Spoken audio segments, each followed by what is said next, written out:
Hello.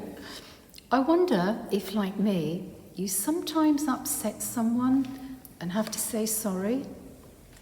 Sometimes we hurt people on purpose, and sometimes by accident, even when we don't mean to. Either way, we still need to say sorry. What's the best thing you can hear after you have said sorry? I like to hear, "Hey, that's okay."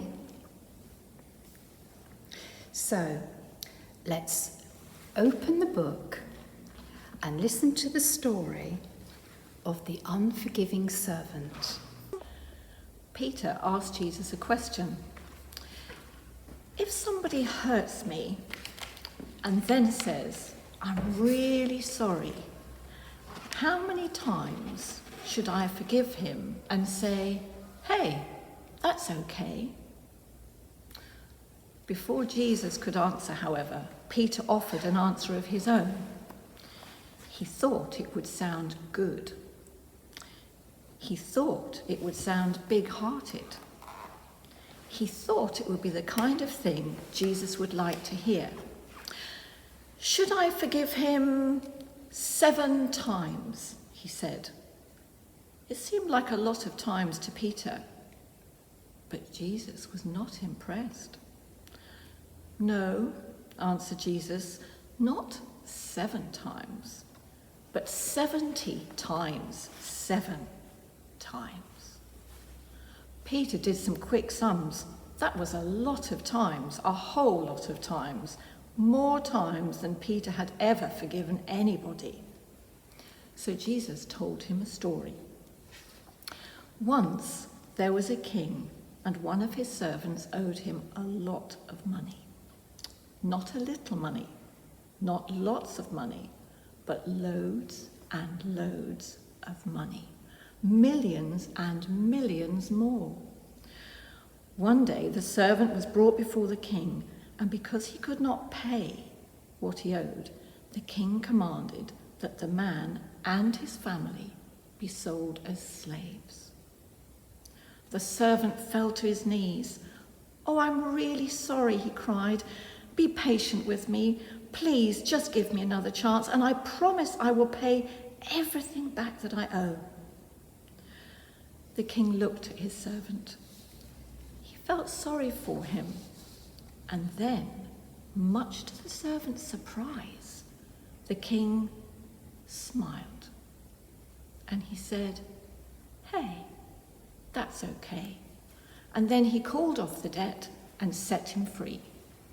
The servant left the palace celebrating, and that's when he ran into another servant, a servant who owed him money. Not loads of money, not a lot of money either, a couple of coins, that was all. Did the first servant remember what the king had done for him? Not for a minute. He grabbed the second servant by the throat and demanded to be paid. So the second servant fell to his knees. "I'm really sorry," he cried. "Be patient with me, please. Give me another chance and I will pay back everything I owe." But instead of saying, "Hey, that's okay," the first servant had the second servant thrown into jail. Word of this got back to the king, and he was so angry that he had the first servant dragged before him again. "When you came to me and said, 'I'm really sorry,' I called off your debt and said, 'Hey, that's okay.' Why couldn't you do the same?" And with that, the king had the servant thrown into jail until he could repay what he owed. Jesus looked at his friend. God is like that king. "I'm really sorry." That's what we say to him more times than we could count. And even more times than that, he tells us, "Hey, that's okay." And all he really wants is for us to tell that to each other too. "I'm really sorry," said Peter. "I didn't understand." And Jesus just smiled and said, "Hey, that's okay." Well, what a surprise. The man who had been let off millions of pounds couldn't even forgive the man who owed him a few pennies. No wonder the king had him thrown into jail.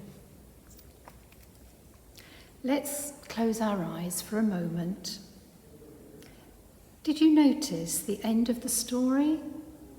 Jesus explained that God is like the king. He keeps on forgiving us and expects us to do the same. Think about whether you could be that sort of person, the sort of person who says, "Hey, that's okay."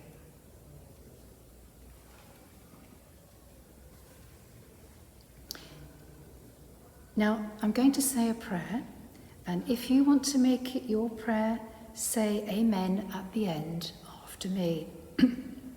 Dear God, we all like to be forgiven when we make mistakes. Please help us to make the world a happier place by forgiving others as God forgives us. Amen.